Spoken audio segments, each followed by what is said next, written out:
Cassandra Vance was tired. It was a deep, cellular exhaustion that no amount of sleep could fix, a weariness born of constant performance. She was tired of the smiles that didn't reach her eyes, tired of the carefully worded deflections, tired of being the most powerful and eligible woman in the room. Tonight, at the annual St. Jude Charity Gala, the fatigue felt like a physical weight pressing down on her shoulders, a suffocating counterpoint to the silk of her crimson gown. The garden air was thick with the scent of night-blooming jasmine and expensive perfume, a cloying mix that did little to soothe the frantic buzzing beneath her skin. Every glance felt like an appraisal, every polite inquiry a veiled negotiation for a piece of her empire. Her friend, Lena, leaned in close, her voice a conspiratorial whisper against the string quartet's melody. "Don't look now, but Thatcher Sterling III is making his way over. He probably wants to merge his grandfather's shipping fortune with your AI-driven logistics platform." How romantic Cassie didn't need to look. She could feel the approach of another blandly handsome, ruthlessly ambitious suitor, like a change in barometric pressure. She took a slow sip of her champagne, the bubbles a faint sting against her tongue. "If one more man asks me about my 5-year growth projections as a form of flirtation," she murmured, her voice low and dangerously smooth, "I might actually scream." Lena's laugh was a bright, sharp sound. "Oh, come on. You have your pick of anyone here. You're just too selective." That was the word everyone used. Selective. Demanding. Difficult. They never said cornered. They never said hunted. "I'm not selective, I'm exhausted," Cassie corrected, her gaze sweeping over the glittering crowd, the sea of familiar, predatory faces. A wave of profound, reckless frustration washed over her. She was a CEO, a titan, a woman who bent markets to her will, yet her own life felt like a cage forged from others' expectations. In that moment, she wanted nothing more than to shatter it all, to do something so unpredictable, so final, that it would silence the whispers for good. She set her glass down with a decisive click. "You know what? Fine." The words were out before she could stop them, laced with a wry, bitter humor that only Lena would understand was a cry for help. "I am done. I'll marry the very next man who walks through that archway. I don't care who he is. I'll do it, just to be done with all this." Lena stared, her eyes wide, before a slow, delighted grin spread across her face. "Don't joke about that, Cass. Someone might hold you to it." Cassie gave a hollow laugh. "Let them." As if on cue, a sudden, profound hush fell over the garden. It was not a gradual quieting, but an abrupt cessation of sound, as if a switch had been flipped. The string quartet faltered, a single violin note hanging discordantly in the air. Conversations died mid-sentence. Heads turned in unison toward the grand, ivy-covered stone archway that served as the main entrance. A man stood there, silhouetted against the distant city lights. He was not large, but his presence seemed to consume all the space around him, a vortex of pure, unassailable stillness. He wore a perfectly tailored black suit, no tie, the top button of his white shirt undone. His face was sharp, intelligent, and utterly devoid of expression. His dark hair was cut with severe precision. He was Kaito Ishikawa. The name rippled through the crowd in terrified whispers, a name synonymous with power, with shadow operations, with a level of influence that made everyone else in this garden of millionaires and billionaires seem like children playing with toys. He was the head of the Ishikawa Gumi, a man whose legitimate businesses were as formidable as his illegitimate ones were feared. His eyes, dark and impossibly perceptive, scanned the crowd, and for a terrifying, heart-stopping second, they landed on Cassie. They landed on her, and they stayed. Lena gripped her arm, her knuckles white. "Oh, God, Cassie." Anyone but him, but it was too late. The joke was no longer a joke. It was a prophecy, and its fulfillment was walking toward them. Kaido Ishikawa moved with a liquid grace that was unnervingly silent. The crowd parted for him instinctively, a wave receding from a jagged rock. He ignored the fearful glances, the sycophantic nods, his focus a laser beam fixed on Cassandra's table. Her heart hammered against her ribs, a frantic, trapped bird. This was not a suitor. This was a predator of a different order entirely. He wasn't coming to inquire about her company's valuation. He was coming to collect on a debt she hadn't even known she'd incurred. She felt the blood drain from her face, the carefully constructed facade of the untouchable CEO crumbling with every step he took. Her own security detail, two discreet men in dark suits near the edge of the terrace, tensed, their hands twitching toward their jackets, but a subtle, almost imperceptible shake of Kaido's head as he passed one of his own men was enough to keep them frozen in place. He stopped before their table, the silence around them now a roaring vacuum. He didn't look at Lena, didn't acknowledge the gaping onlookers. His gaze was solely on Cassie, and it was heavy, analytical, like a geologist studying a rare and complex specimen. It was neither warm nor cold, simply present. Intensely present. "Van Sand," he said. His voice was a low baritone, smooth and measured, with a faint, precise accent of someone who had learned English as a second language, but had mastered it completely. He used the Japanese honorific for her name, a gesture that was both formally respectful and a stark reminder of the cultural chasm between them. Cassie forced herself to meet his eyes, to inject steel into her spine. "Ishikawa-san," she replied, her voice impressively steady despite the tremor in her hands. "I wasn't aware you were attending tonight. My plans changed," he said simply, a statement that offered no real information. A flicker of something amusement? Curiosity passed through his dark eyes. "I overheard a rather definitive declaration upon my arrival," the air solidified. Lena made a small, choked sound.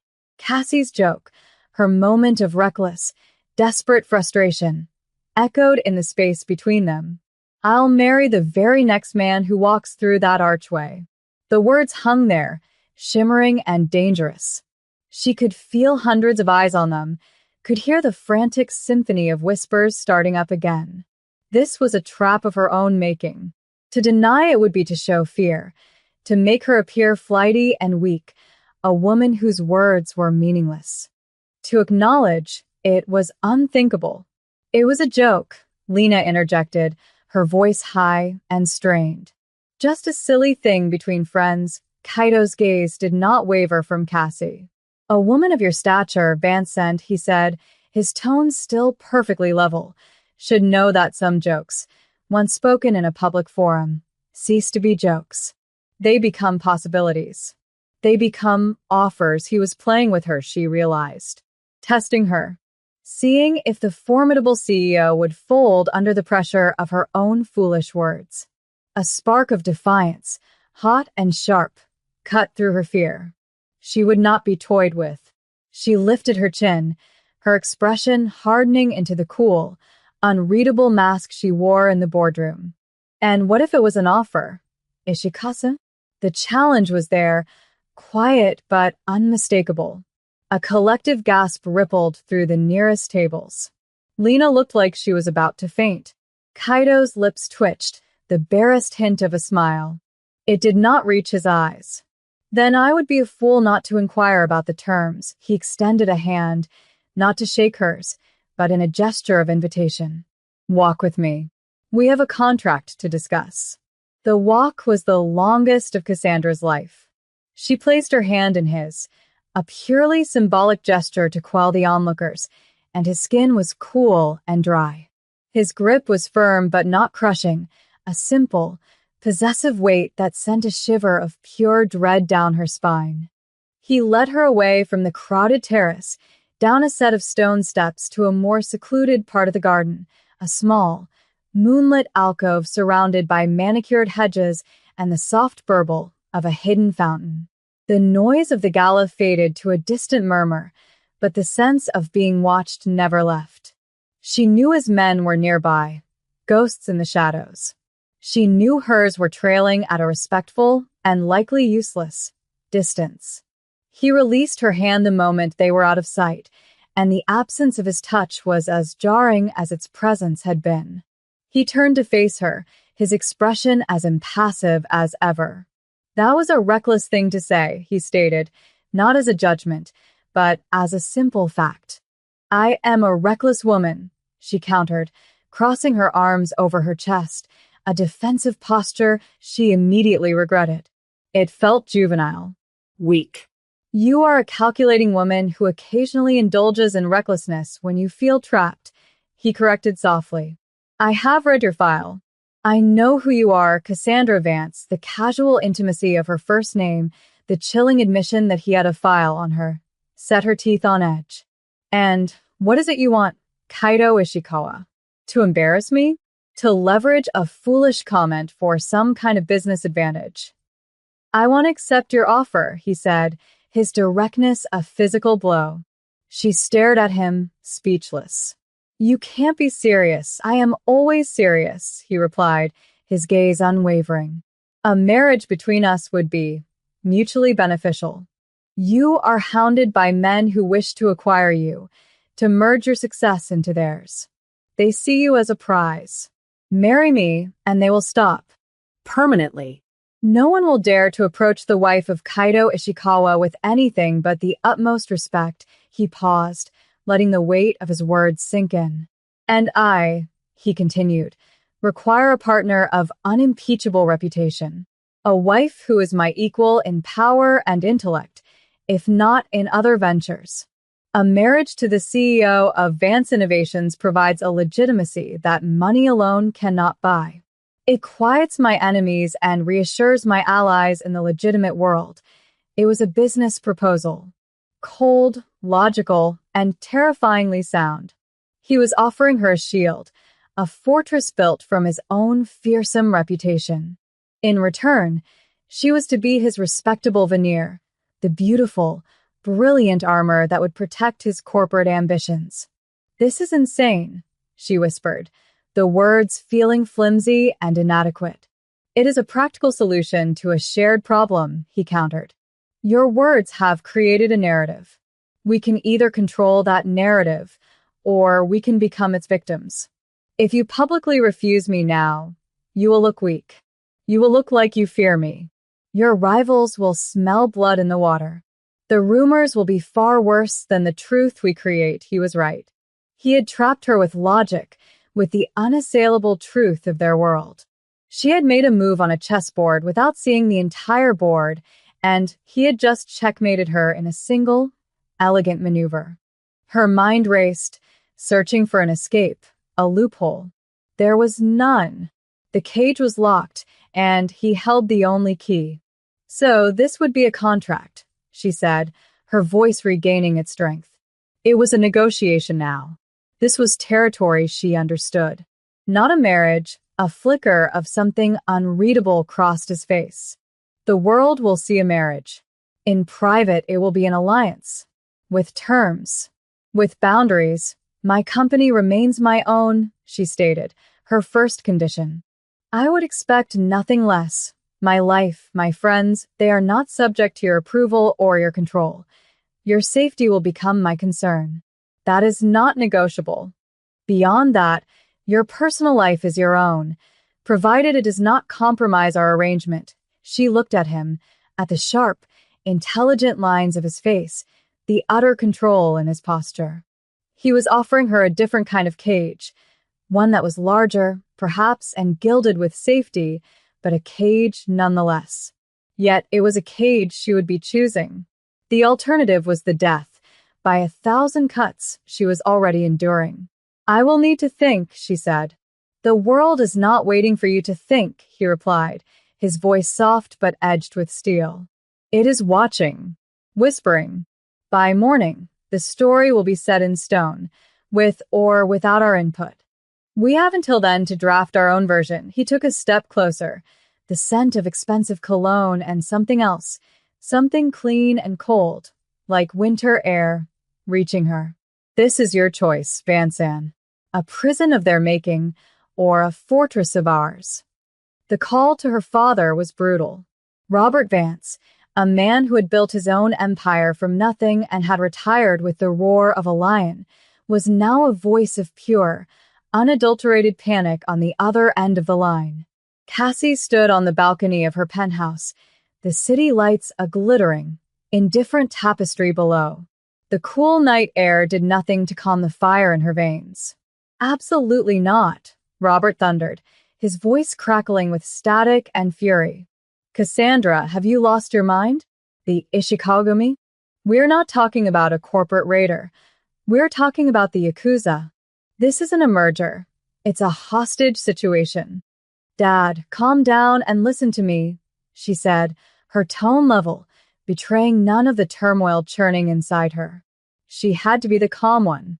She had to make this make sense, both to him and to herself. "It's a strategic alliance." "Strategic?" "Tying our name, the name I built, the company you lead, to organized crime is strategic?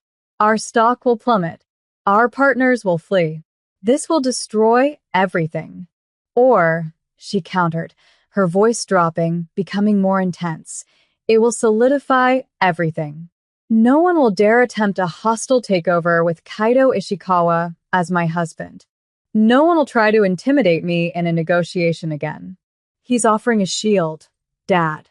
An impenetrable 1 inch, she could hear him pacing, the sound of his heavy footsteps on the marble floors of his study clear even over the phone. He was a man who understood power, but this was a different language of power, one written in shadow and blood, not stock prices and quarterly reports. "There are other ways," he insisted, his voice strained. "We can hire more security. We can get a court injunction against Thatcher Sterling and his ilk. And look like what? A victim? A woman who can't handle the pressure?" She shot back, the frustration of years bubbling to the surface. "This is my decision. I am tired of being seen as a target. I am tired of fighting off jackals on all sides. This ends it. All of it. On my terms, your terms," he scoffed. "What terms could you possibly have with a man like that?" "The terms are simple," she explained, repeating the cold logic Kaito had laid out for her. "It's a contract. A partnership. My company remains mine. My life remains mine. In public, we are a power couple. In private, we are business partners. He gains legitimacy. I gain peace." The word felt strange on her tongue. Peace was not something she had ever associated with a man like Kaito Ishikawa, but the absence of war could be its own form of peace. "This is a mistake, Cassie," Robert said, his anger giving way to a father's desperate fear. "A terrible, irreversible mistake. It's a choice," she corrected him softly. "And it's mine to make." She ended the call before he could argue further, her hand trembling slightly as she lowered the phone. The city below seemed to mock her with its silent, sprawling indifference. She had just justified the most insane decision of her life, framing it as a masterstroke of business strategy. She had lied to her father, and worse, she was beginning to lie to herself. "A fortress of ours," Kaito had said. But every fortress is also a prison. As she stared out at the endless night, she couldn't shake the terrifying question of whether she was barring the world out or locking herself in. A text message illuminated her screen, a simple, unadorned line of text from an unknown number. "My lawyers are waiting. The St. Regis Presidential Suite. Whenever you are ready." He wasn't pressuring her. He was simply waiting, confident in her answer. That confidence was the most frightening thing of all. The presidential suite at the St. Regis was less a room and more a self-contained ecosystem of quiet, oppressive luxury. The air was cool and still, smelling faintly of leather and old money. Kaito Ishikawa stood by the floor-to-ceiling windows, a dark silhouette against the dawn-streaked sky. Two men in severe, dark suits, his lawyers, she presumed, sat at a large mahogany table, their faces as impassive as their employers. They rose as she entered, a silent, coordinated movement. Cassie walked into the room feeling as though she were crossing a border into a new country, one with unfamiliar laws and a language she was only just beginning to understand. She wore a simple but powerful sheath dress, her armor for this final negotiation. "Van-sen," Kaido said, turning from the window. He gestured to the empty chair across from his legal team. "Thank you for coming. Let's not pretend I had much of a choice," she replied, her voice cool as she took her seat. She would not be intimidated. This was a boardroom, and she was a queen in this domain. "There is always a choice," he said, taking the seat opposite her. "The consequences simply differ." One of the lawyers slid a thick, leather-bound folder across the polished table. It stopped perfectly in front of her. "This is the preliminary agreement," Kaido explained. "It outlines the basic terms of our alliance." She opened it. The document was written in the dense, impenetrable language of corporate law, but she was fluent. She read through the key clauses, her mind sharp and focused. It was exactly as he had promised. A public marriage, a private separation of assets and lives. Clause 4A, full and continued autonomy of Vance Innovations. Clause 7C, no interference in pre-existing personal or professional relationships, pending a security review. Clause 12B, a 5-year term with an option for dissolution upon mutual consent, to be handled discreetly and with a prearranged public narrative. It was all there. Cold. Clean. Thorough. "I have additions," she said, not looking up from the page. She reached into her own briefcase and produced a single sheet of paper, which she slid across to him. "My terms." Kaido picked it up. His lawyers leaned forward slightly, their professional curiosity piqued.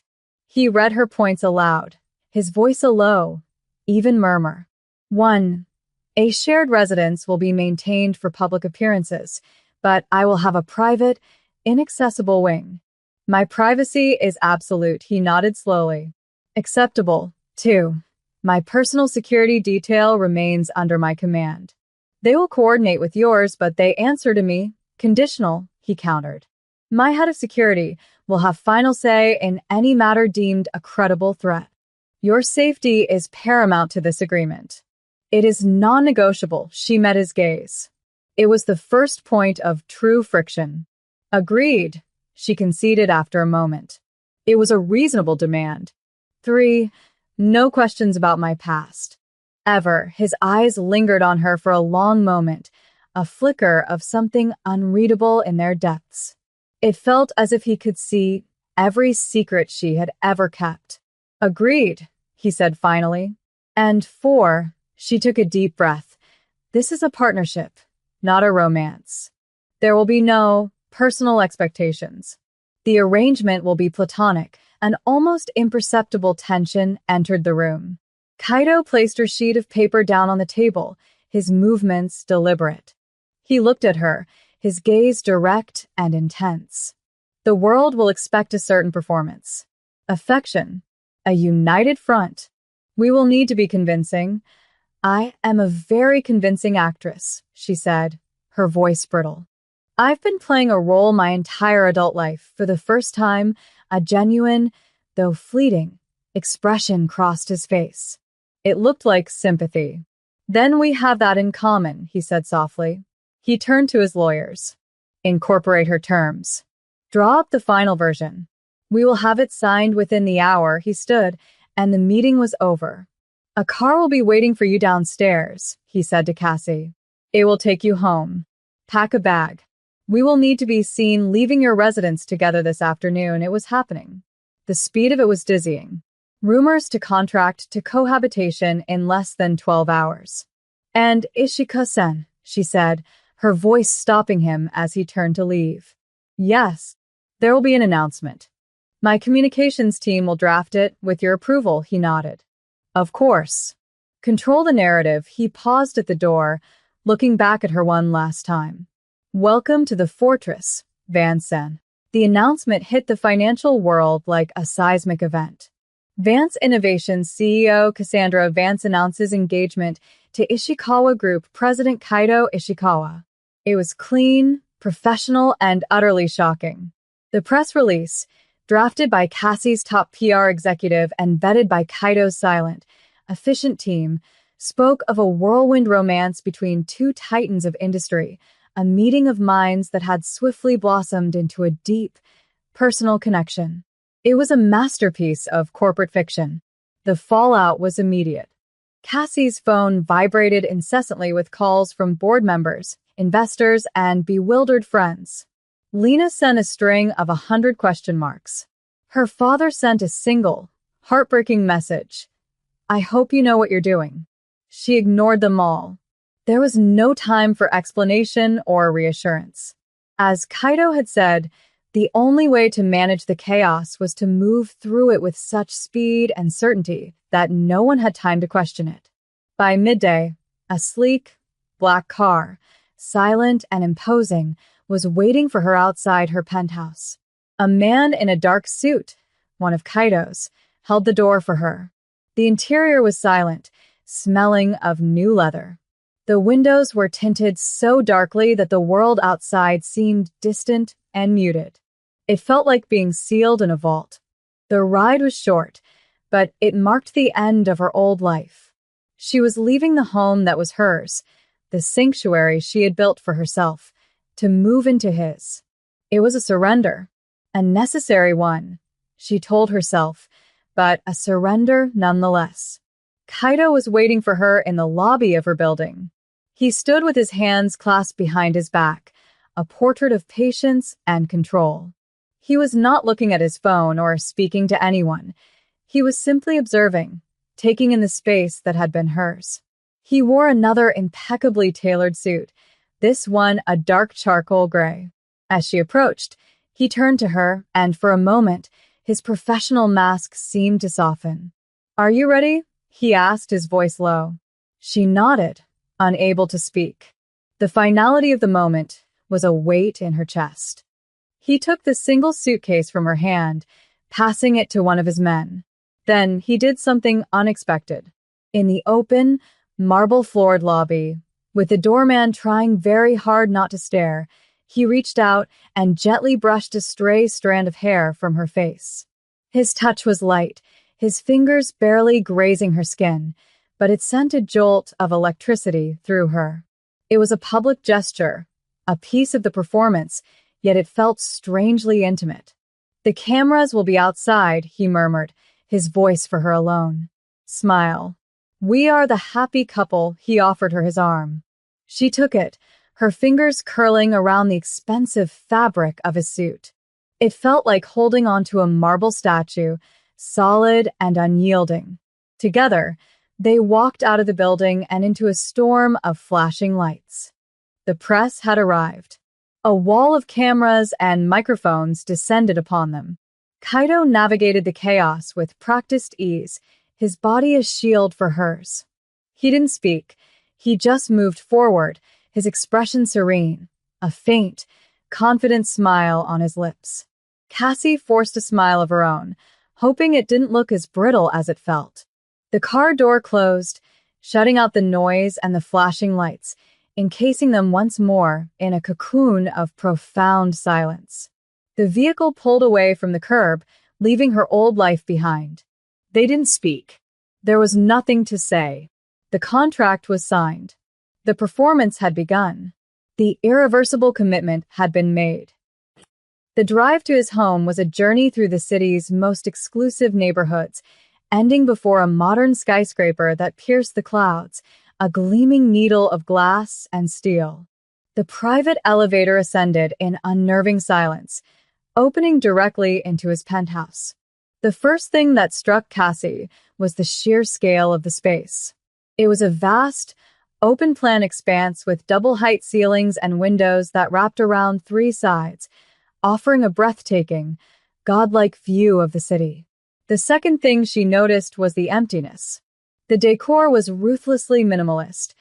A few pieces of exquisite, low-profile furniture, dark wood floors polished to a mirror shine, and stark white walls adorned with a handful of large, abstract paintings. It was less a home and more a museum, a gallery curated for a man who appreciated beauty but required no comfort. It was magnificent, and it was cold. A fortress in the sky. As the elevator doors slid shut behind them, an older Japanese woman in a simple, elegant gray kimono emerged from a side hallway. She bowed deeply, her movements fluid and precise. "Welcome home, Ishikawa-sama." "Welcome, Vance-sama," she said, her voice soft and respectful. "This is Mrs. Tanaka," Kaido said, his tone holding a note of warmth Cassie hadn't heard before. "She manages the household," Cassie inclined her head. "It's a pleasure to meet you, Tanaka-san." Mrs. Tanaka offered a small, kind smile. "I have prepared the West Wing for you, as instructed. Please let me know if there is anything you require." "Thank you," Cassie managed to say, feeling like a guest in a five-star hotel rather than a resident in her own home. Kaido gave her a brief, impersonal tour. He pointed out the main living area, the state-of-the-art kitchen, the dining room with a table that could seat 20. It all felt untouched and used. "My study is there," he said, gesturing to a set of imposing double doors. "It is the only room that is private, an elegant way of saying off limits." He then led her down a long, white corridor to a separate section of the penthouse. "This is the West Wing. Your space." He opened a door, revealing a suite of rooms that was larger than her entire previous apartment. A spacious bedroom with another wall of windows, a sitting area, a massive walk-in closet, and a bathroom that looked like a luxury spa. It was beautiful, sterile, and completely separate from the rest of the residence. It was her gilded cage within the larger fortress. "My rooms are in the East Wing," he stated simply. "We will have our privacy." He placed her suitcase just inside the door. The gesture felt strangely final, a deliver man completing his task. For a moment, they just stood there in the doorway, the vast, silent apartment stretching between them. They were two strangers, bound by contract, about to begin a life that was a carefully constructed lie. The silence was heavy, filled with all the things they hadn't said, all the terms that weren't written in the agreement. "If you need anything," he said, breaking the quiet, "ask Mrs. Tanaka." With that, he turned and walked away, his footsteps echoing softly on the polished floor, leaving her alone on the threshold of her new life. The door remained open, but it felt, unmistakably, like it had just been closed. The first week was a study in silent coexistence. They were two planets in the same solar system, held together by a shared gravitational pull but following their own distinct, separate orbits. They rarely saw each other. Cassie would wake early, finding a solitary breakfast setting prepared for her by Mrs. Tanaka, fresh fruit, coffee, and a pastry. Kaido was always already gone, a ghost who had passed through hours before. She would spend her days at her office, throwing herself into her work with a ferocity that bordered on obsession. It was her anchor, the one part of her life that was still truly hers. She returned late each evening to the silent penthouse, a place that grew no warmer, no more familiar. Sometimes she would find a tray with a light meal left for her in her wing. Other times, the vast space was empty, save for the ever-watchful presence of Mrs. Tanaka. The silence was the hardest part. It was an active, breathing entity in the apartment, a constant reminder of the hollow core of their arrangement. One night, nearly 2 weeks into their marriage, Cassie came home later than usual, utterly drained. A crucial server negotiation had collapsed, and she was left with the fallout. She dropped her briefcase by the door to her wing and sank onto one of the large, uncomfortable designer sofas in the main living area, too tired to even make it to her own rooms. She rubbed her temples, the beginnings of a migraine pounding behind her eyes. The problem was a knot of code and logistics, a complex, infuriating puzzle she couldn't solve. She pulled out her tablet, the screen's glow a harsh blue light in the dim room, and started running diagnostics again, her frustration mounting with each failed attempt. She didn't hear him come in. He moved with such quiet purpose that the first sign of his presence was a shadow falling over her screen. She looked up, startled. Kaido stood there, still in his suit, his tie loosened. He looked at the complex data stream on her tablet, then at her face, his gaze analytical. "You are working too late," he observed. "My company is facing a network crisis," she said, her tone sharper than she intended. "I don't have the luxury of keeping regular hours," he didn't respond to her tone. He simply watched her for a moment longer before turning and disappearing into the kitchen. She expected him to retreat to his wing, to leave her to her frustration. Instead, he returned a few minutes later with 2 cups, steam rising from them in fragrant wisps. He placed one on the low table in front of her. "Gikuro," he said. "It is said to calm the mind and promote clarity." She stared at the cup, then at him. It was the first unsolicited act of, not kindness, exactly, of consideration. It was a small, simple gesture, but in the cold, sterile landscape of their lives, it felt monumental. "Thank you," she said, her voice softer now. He took a seat in an armchair across from her, a respectable distance away, and sipped his own tea in silence. He didn't offer to help with her problem. He didn't ask questions. He just sat there, a quiet, grounding presence in the vast, empty room. The silence, for the first time, did not feel oppressive. It felt companionable. She took a sip of the tea. It was delicate, complex, and wonderfully warm. She looked at him over the rim of her cup. In the soft light of the city glowing through the windows, the hard edges of his face seemed to soften. He wasn't just the fearsome head of the Ishikawagumi. He was a man who understood the value of a quiet moment, of a calming cup of tea at the end of a punishing day. "Rest is a strategic asset," Van Sand, he said, his voice a low murmur. "Do not deplete your reserves," she held his gaze, a silent acknowledgement passing between them. It was a crack in the fortress walls, a tiny sliver of light in the carefully constructed darkness. A hint that perhaps, within the cold terms of their contract, something else might have room to grow. The first major test of their public performance came a month later at a high-stakes auction benefiting the city's art museum. It was their first official event as a married couple, and the scrutiny was intense. Every eye in the opulent ballroom was on them from the moment they entered. Cassie wore a gown of midnight blue that shimmered under the crystal chandeliers, and Kaido was a figure of dark elegance beside her. He kept a hand resting lightly on the small of her back, a proprietary, protective gesture that was both for the audience and, she suspected, a subtle way of steadying her nerves. They moved through the crowd as a single, cohesive unit. He introduced her with a quiet pride that seemed entirely genuine, and she would smile and lean into him slightly, playing the part of the adoring, powerful wife.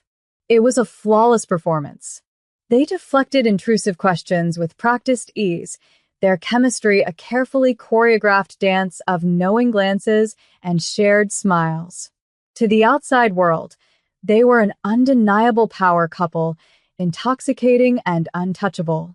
The mask didn't slip until they were back in the car, the silence of the leather-upholstered interior a stark contrast to the noise of the party. The adrenaline of the evening was still thrumming through Cassie's veins. "Well," she said, a hint of wry amusement in her voice. "I think we convinced them." He turned to her, his profile sharp in the passing city lights. "We were effective," he agreed, his voice neutral. But his eyes told a different story. They were fixed on her, not with the cool assessment she was used to, but with something warmer, more intense. The air in the car grew thick, charged with an energy that had nothing to do with business or public perception. Back in the penthouse, the tension followed them out of the elevator. Cassie went to turn toward her wing, the script of their lives dictating that they would now retreat to their separate corners. "Cassandra," he said. His use of her full name made her stop. She turned back to face him. He had taken off his suit jacket and was standing in the middle of the vast living room, the city lights painting a glittering panorama behind him. You were more than effective tonight, he said, his voice low. You were formidable. He took a step toward her, and then another. The space between them shrank until he was standing directly in front of her.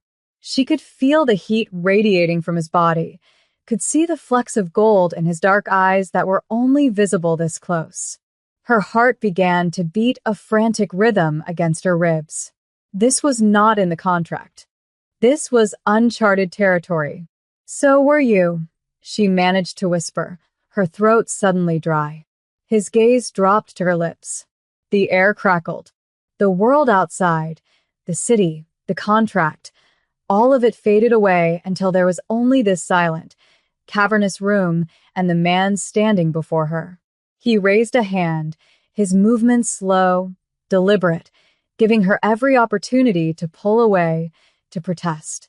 His fingers gently traced the line of her jaw, his touch sending a cascade of shivers down her spine. Clause 4, Section C, he murmured, his voice a rough whisper. No personal expectations. She could only nod, her breath caught in her chest. I believe, he continued, his thumb stroking her bottom lip, that clause may have been short-sighted, and then he leaned in and kissed her. It was nothing like she had expected. It was not a kiss of possession or demand. It was soft, questioning, a gentle exploration. It was tentative at first, a silent conversation between them, asking a question she didn't know how to answer. She felt the rigid control she held over herself begin to dissolve, and she leaned into him, her hands coming up to rest on his chest. The kiss deepened, becoming more confident, a shared sigh of something that felt dangerously like relief. It was a moment of pure, unscripted truth in a life built on lies. A warmth spread through her, chasing away the chill that had settled in her bones since the day she'd made her fateful joke. He was real. This was real. When they finally broke apart, they were both breathless. The silence that rushed back in to fill the space was different now. It was no longer empty, but filled with the weight of what had just happened. Kaido's hands rested on her waist, and hers were still on his chest, feeling the steady, strong beat of his heart beneath her palms. He didn't step back. He just looked at her, his expression unguarded for the first time since she had met him. The cool, impenetrable mask of the Yakuza boss was gone, replaced by the face of a man who looked just as surprised by the kiss as she was. His dark eyes searched hers, filled with a question he didn't seem to know how to ask. She saw vulnerability there, a flicker of uncertainty that was more intimate than the kiss itself. This man, who controlled a shadowy empire, who moved through the world with absolute confidence, was unsure of his next move with her. The realization was staggering. This altered everything. The carefully drawn lines of their agreement had been irrevocably blurred. The fortress they had built to keep the world out had suddenly become something else entirely, a space where they might, impossibly, find each other. Cassie was the one to finally break the silence, her voice barely a whisper. That wasn't in the contract. A faint, wry smile touched his lips. It was the first genuine smile she had ever seen from him, and it transformed his face, softening the severe lines and warming his eyes. Contracts can be amended, he said, his voice a low rumble that vibrated through her. Terms can be renegotiated. He didn't release her. He seemed reluctant to let the moment end, to let the walls and the rules rush back in. He gently tucked a strand of hair behind her ear, his fingers lingering against her skin for a moment longer than necessary. The gesture was tender, protective, and it made her heart ache with a strange, unfamiliar emotion. It felt like hope. It was a fragile, terrifying thing, this budding possibility between them. It was a complication she hadn't anticipated, a variable that threatened to upend the cold, safe logic of their arrangement. Their alliance had been built on a foundation of mutual benefit and emotional distance. It was meant to be a shield, not a home. Yet, standing here in his arms, in the quiet heart of their shared fortress, She felt a sense of safety that had nothing to do with his reputation or his security teams. It was the safety of being truly seen. He finally took a small step back, the spell breaking slightly, though his gaze never left hers. "It is late," he said, though it wasn't a dismissal. It was a statement of fact, a gentle return to the rhythm of their lives, but the rhythm itself had changed. "Yes," she agreed softly. She turned to go to her wing, her legs feeling unsteady. This time, when she walked down the long, white corridor, it didn't feel like a retreat into her cage. It felt like a pause, a moment to breathe before whatever came next. At the door to her rooms, she stopped and looked back. He was still standing there, watching her, a solitary figure against the glittering backdrop of the city. He gave her a slight, almost imperceptible nod. It was an acknowledgement, a promise, a question all in one. "This changes things." She nodded back before disappearing into her rooms, her heart pounding with a mixture of fear and a wild, soaring hope. The contract had been their beginning, a rigid framework for a life of convenience. But perhaps, she thought, as she leaned against the cool wood of the door, it wasn't the end of the story. Perhaps it was just the prologue. The terms of their agreement were in flux, and for the first time, Cassandra Vance was looking forward to the negotiation.